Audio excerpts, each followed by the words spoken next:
जब सीता लंका नहीं गई तो फिर रावण ने किस स्त्री का किया था हरण? महान ज्ञानी और योद्धा लंकापति रावण के सिर्फ एक दुर्गुण की वजह से उन्हें काल का ग्रास बनना पड़ा था। हम सब जानते हैं कि देवी सीता ही रावण के मृत्यु का कारण बनी थी, लेकिन क्या आप ये जानते हैं कि जिस सीता को हरण कर रावण लंका ले गया था वह सीता थी ही नहीं। ऐसे में अब सवाल उठता है कि अगर वो सीता नहीं थी तो कौन थी? रावण किसको हरण कर लंका ले गया था? राम की पत्नी सीता कहाँ थी? ऐसे कई सवाल मन में उठ रहे हैं, आपके भी मन में उठ रहे होंगे। आइए इन सवालों का जवाब ढूंढते हैं और जानने की कोशिश करते हैं। जैसा कि हम सभी जानते हैं कि रावण महाज्ञानी था, उसे ये भी पता था उसका अंत श्री राम के हाथों ही होना है। तब तो उसे ये भी पता होगा कि जिस सीता को वो हरण करके लंका ले जा रहा है वह सीता नहीं है। शायद ऐसा हो सकता है, लेकिन अब सवाल उठ रहा है कि जब सीता थी ही नहीं तो वह कौन थी? इस सवाल का जवाब जानने के लिए सबसे पहले रामचरितमानस में लिखा है, कुछ दिन करहु अग्नि वसा, ताहम करी निशाचर नासा। अर्थात भगवान राम सीता से कहते हैं, हे सीते, आप कुछ दिन अग्नि में वास करो ताकि हम निशाचर यानी राक्षसों का नाश कर सकूं। दूसरा तर्क ये भी है कि रामचरितमानस में सीता को लक्ष्मी का रूप बताया गया है, रावण को परम योद्धा बताया गया है। जब परम योद्धा शेषनाग लक्ष्मण की खींची एक रेखा का नहीं लंघ पाया तो फिर वो साक्षात लक्ष्मी रूपी सीता का हरण कैसे कर सकता था? इस सवाल का जवाब जानने के लिए हम लोगों को सीता हरण से पीछे जाना होगा। पौराणिक कथाओं के अनुसार एक बार वेदवती नामक एक युवती वन में अपने ध्यान में लीन थी। वेदवती ब्रह्मऋषि कुशध्वज की पुत्री थी। कुशध्वज को बृहस्पति का पुत्र कहा जाता है। बताया जाता है कि अपने जन्म के कुछ समय बाद ही वेदवती को वेदों का ज्ञान हो गया था, इसलिए इनका नाम वेदवती रखा गया।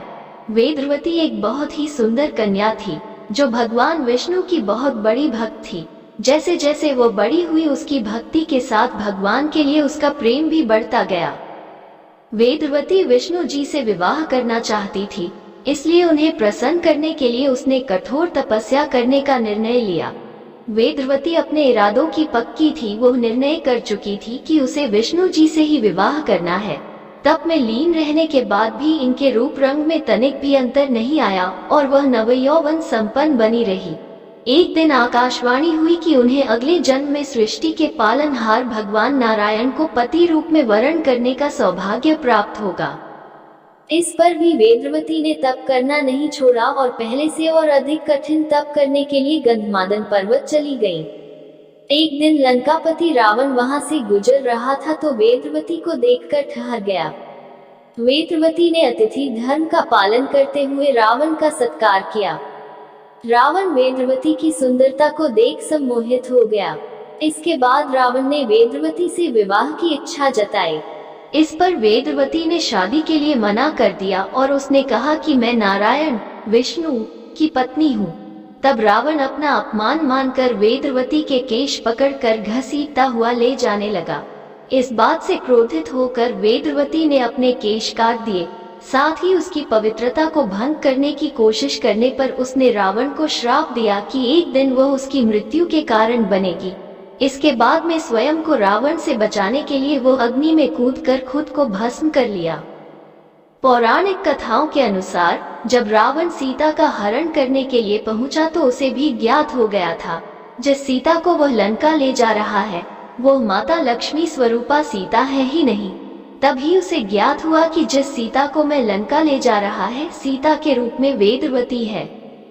पौराणिक कथाओं के अनुसार जब माता सीता ने अग्नि में प्रवेश किया था तब वेदवती सीता के रूप में बाहर आई थी।